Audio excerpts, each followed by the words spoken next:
All right, Shalom. First and foremost, I want to give all glory, honor, and praises to Yahweh, Bahashem, Yahweh Shai. Double honors to the apostle elders, a great millstone who rule well. And salutations to all you brothers out there pushing this word in love, truth, sincerity, and humility. Once again, it's the brother Shati from the Chicago camp coming back to you with what I hope is another quick and edifying sit down. And this was going to be real quick and to the point. As you can see from the title, this is complete madness. I mean, great madness. Mall Santa arrested for making kids touch and lick his erect penis coated in sugar and painted like candy cane. It says here, Little Rock police officers responded to the vicinity of a Park Plaza mall for a report of an intoxicated man dressed in a Santa Claus outfit within the mall who was allegedly touching children in an inappropriate manner.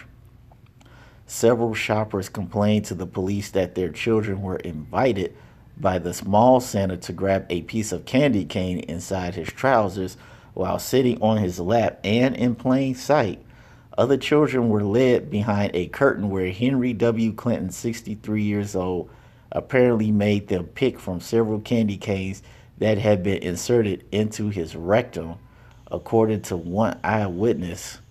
The hell? Chocolate covered candy cane. This is a vile creature. He pulled down his pants behind a curtain and asked my child if he would like to take a lick of his erect penis, which was painted in a candy cane fashion and coated in sugar, one parent told reporters in horror. So this vile devil wanted people to really lick it like a lollipop. This bad Uncle Esau is just vile. Nonetheless, Little Rock police officer Thomas Jordan in a press conference admitted that Park Plaza Mall video surveillance footage also showed Henry W. Clinton having sexual intercourse with several plastic reindeers after mall hours and apparently smoking what is believed to be crystal meth. He grabbed me by the arm and shoved me under the mistletoe, where he gave me a full-tongue French kiss in front of my 76-year-old mother, my husband, and my 3 children, one traumatized shopper told reporters. One 10-year-old victim also described to police how Clinton had painted his testicles in the holiday spirit. So I'm guessing that's, what is it, white, red, and green? And how they look like shiny and glimmering Christmas balls. So he's decking the balls with lots of folly. My goodness. Henry W. Clinton, who has been volunteering in a number of malls in the region for the past decade, denied the allegations of pedophilia, but admitted to officers that he was quite horny that day and really needed a blowjob. According to the official police report, if convicted as a child sex offender, Henry W. Clinton, 63, could face up to a minimum sentence of 18 days in jail or a maximum sentence of 1,587 years, believe legal experts. Hey, you see, this is the type of behavior you get here in Babylon the Snake. You got guys like this who could just run around freely and just do whatever the hell they want to, especially the little children, with no repercussions. This is why this folly is able to continue, because the earth is given into the hands of the wicked, according to Job 9:24, and the wicked is bad Uncle Esau. And under bad Uncle Esau's rulership, he promotes everything that is completely contrary to the scripture. And because of that, this is what you have. Psalms 12:8. The wicked walk on every side when the vilest men are exalted. So what's exalted here in Babylon the Snake? Sodomy, pedophilia, bestiality. All this type of madness is promoted here in Babylon the Snake under the rulership of bad Uncle Esau. Okay? We no longer live in the time where, for lack of a better phrase, traditional roles of men and women are respected. Such a thing is frowned down upon. Now what's being exalted is, okay, freaking on little boys and girls.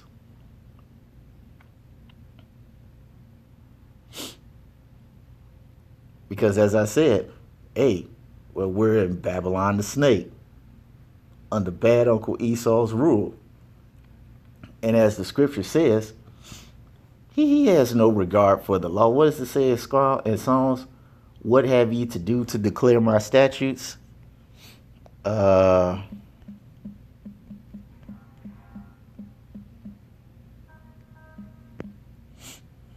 Basically, what are you doing trying to uphold my law? Yeah, Psalm 50 and 16. It says, Psalm 50 and 16, but unto the wicked the Most High saith, what hast thou to do to declare my statutes? Or thou shouldest take my covenant in thy mouth. Seest thou hatest instruction and casting my words behind thee. All right? So the Lord said, what do you got any business trying to uphold my law? You can't keep it anyway because you're the wicked. You weren't meant to keep the law. And because of that, vile affections, like this devil here, is on a rampage. Because when you have a nation in authority that does not promote judgment or does not hand out any kind of consequences for action, you got people like this who could just do whatever the hell that they want to. That's why it says in Habakkuk 1 and 4, I think it's 1 and 4. Yeah, 1 and 4. It says, therefore the law is slack, and judgment doth never go forth. For the wicked doth compass about the righteous, therefore wrong judgment proceedeth. Right. It says, therefore the law is slack, meaning that under the rulership of this devil, okay, the judgment for such a crime isn't executed speedily, which is another precept in the scripture. Okay? Because you better believe if something like this was done under the righteous rulership of Yahweh Bashem Yahweh Shai, this damn devil would have been put to death immediately. But because bad Uncle Esau is slow in any type of judgment, if he decides to give judgment, you got madness like this flourishing all across the earth. All right? As Jeremiah, I believe that's Jeremiah 51 says, Babylon have been a golden cup in the Lord's hand that made all the nations drunk. And it says, and judgment doth never go forth. Because that's a big thing going on right now. Every time you turn on the news, it's bad Uncle Esau getting caught up, damages some little boy, some little girl's booty hole. All right? Pizzagate, Franklin cover up, so on and so forth, man. All this damn child sex trafficking under the unjust rulership of bad Uncle Esau. Let's continue. It says, for the wicked doth compass about the righteous. Because you don't have people that's trying to do righteousness. You don't have people in this world as a whole that are trying to uphold the law, statutes, and commandments of Yahweh Bashem Yahweh Shai. Because this world promotes YOLO, do as thou will. If it feels good, do it. And because people are on that vibration, they consent to this type of madness. And it says, therefore, wrong judgment proceedeth. Okay? And there's a saying in this world where it says, justice delayed is justice denied. And that's what you have here. Because if this was any type of righteous rulership, this dude would have been put to death. At the bare minimum, this guy should have been investigated. He should have been arrested. And a thorough background check should have been ran on this guy to make sure that he did not have a past history of unprofessionalism, inappropriate behavior, especially that towards the youth. All right?